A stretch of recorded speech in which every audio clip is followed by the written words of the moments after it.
Hello बच्चों, let's see this question and here this question say no party system is ideal for all countries and in all situations. Analyze the statement. Question आपसे बोल रहा है कि कोई भी political party या कोई भी पॉलिटिकल सिस्टम पार्टीज का सिस्टम किसी भी कंट्री के लिए हर सिचुएशन में आइडियल नहीं होता है। यानी कि आप ऐसा नहीं कह सकते हो कि हाँ इस वाली कंट्री के लिए सिंगल पार्टी सिस्टम ही सबसे अच्छा है और इस दूसरी कंट्री के लिए मल्टी पार्टी सिस्टम ही सबसे ज़्यादा अच्छा है। कोई भी पार्टी सिस्टम किसी एक कंट्री के लिए हम आइडियल नहीं कह सकते हैं, एक आदर्श नहीं कह सकते हैं। जी आपको स्टेटमेंट दी गई है तो आपको इस स्टेटमेंट को सपोर्ट करते हुए अपना आंसर लिखना है, एनालाइज करना है। तो सिंपल सी बात है, नो पॉलिटिकल पार्टी या no party system is ideal for all country. कोई एक पार्टी सिस्टम सभी देशों पर एक समान लागू नहीं होता है और ना ही सबके लिए आइडियल होता है, ना ही सबको सूट करता है। Because number 1, a party can not choose party system because it evolve over a long period of time.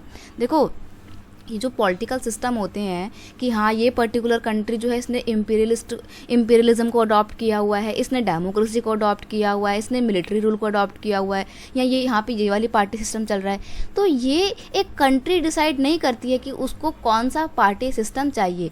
ये जो पार्टी सिस्टम है ना एक बहुत लंबे प्रोसेस के बाद इवॉल्व होता है। इंडिया में डेमोक्रेसी है तो स्टार्टिंग से डेमोक्रेसी नहीं थी। इंडिया में डेमोक्रेसी आई क्योंकि लोग चाहते थे और उसके लिए लोगों ने सिचुएशन को क्रिएट किया। सडनली डेमोक्रेसी नहीं आ गई थी। डेमोक्रेसी को लाने के लिए बहुत लंबा प्रोसेस गुजारा है हमने 200 साल तक गुलामी झेली है, तब जाके डेमोक्रेसी हमें मिली है।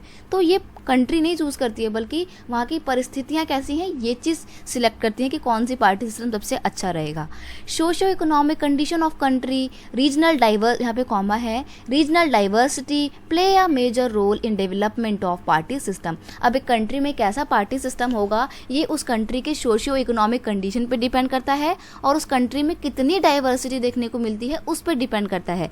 अब मान लीजिए कि एक कंट्री है, या एक कंट्री भी नहीं, अगर आप सिंपल सा एक ट्राइब को ही ले लीजिए तो ट्राइब में क्या सभी लोग मिलकर अपने मुखिया को चुनते हैं? नहीं, ऐसा तो नहीं होता ना। जो पावरफुल होता है वही जो है मुखिया बन जाता है और फिर वो बना रहता है अपने ट्राइब का मुखिया। तो यहाँ पर तो ऐसा होता है, क्यों? क्योंकि वो जो पर्टिकुलर एक ट्राइब है ना उसमें सिर्फ एक ही तरीके के लोग रहते हैं, इसलिए वो मुखिया जो है वो बना हुआ है अपनी पोस्ट पर। लेकिन मान लीजिए उस ट्राइब में अलग अलग कम्युनिटी के लोग आके रहने लग जाएं तो क्या वो चाहेंगे कि हाँ उसी कम्युनिटी का, एक स्पेसिफिक कम्युनिटी का ही व्यक्ति मुखिया बने? नहीं, वो चाहेंगे कि हमारी कम्युनिटी का भी बने। तो ऐसे में जब एक एरिया में डाइवर्सिटी आ जाती है ना तो पार्टी का सिस्टम भी चेंज हो जाता है। इंडिया में बहुत ज़्यादा डाइवर्सिटी देखने को मिलती है, इसीलिए हमने डेमोक्रेसी को अडॉप्ट किया हुआ है।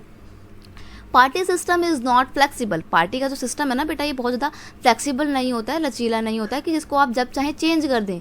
लंबे टाइम पीरियड के बाद बनता है, हिस्ट्री से काफ़ी प्रभावित होता है, कल्चर से बहुत ज़्यादा इन्फ्लुएंस में आके कोई पार्टी सिस्टम हम अडॉप्ट करते हैं।